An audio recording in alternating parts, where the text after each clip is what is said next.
Nakadagadag ako lako sa kasada. Asa naman gili ka na nagpagawa sila. Anong mga nagpaman ka na ay naglisod. Tanawa ang mga bata ang tiyan walay sulod. Unsaon pagasin so sa atuan dakbayan. Kung daghan kay mga bata na angay na pangtabangan. Daghan na di pamilya nga naglisod karon. Sa matag adlaw kaduhala lang mukaon. Unsaon na mo nga pagtabang sa inyuha. Kung kamo mismo dili mo muliho kung inyuha pala.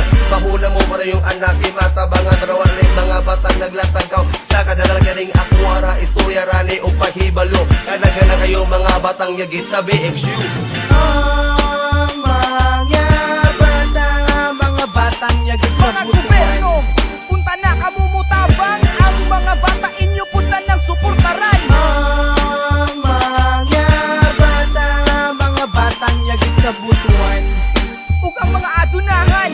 Ang mga bata inyo punta ng tabangan. Ako si Kalo, ang bata nagdako sa butuan. Gusto na kong ipakita o ginyuhang mahibawan. Ang mga batang yagit kung unsa ilang kahinta. Punta na ang gobyerno sa ila karon mo tamang dagdag. Yung mga bata manglimuti sa syudad. Bata pa kaayo, lingkod pa kaayo. Og edad na narbaho na para sila makakaon. Sobra na jud kalisod sa ako ang panahon na di mo tuog kanta para inyuhang mahibawan. Og ako kuning ipadungog sa mga taong adunahan na ila matabangan ang mga batang yagit. Makakaon manggali sa basura rapod gipunit. Asa na ang gobyerno na ilahang gipangita. Nasa ila mo'y angay na makatabang. Di ba gusto gid nako tanan na mga bata maluwas. Kay grabe na jud kalisod ang kahimtang sa Pinas.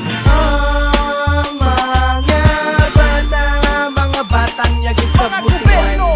Punta na kamumutabang. Ang mga bata inyo punta ng suportaran.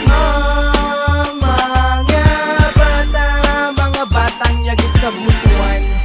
Ug ang mga adunahan. Ang mga bata inyo punta ng tabangan. Kung kamo makakita sa syudad o sa langihan.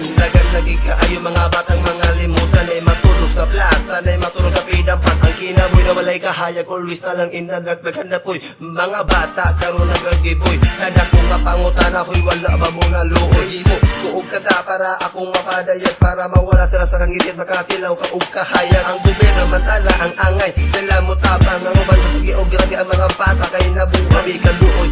Mahospital walay pampayag. Kay ilahang mga girikanan. Mga driver at sikat. Dili baya judalin sa ginikanan mabuwag. Ang kaluoy nakahitang ganong sa ina pagigihatan. Maura na ako ang nakita ha. Sa dakong mapangutan agad sa imo tabang sa ilaha.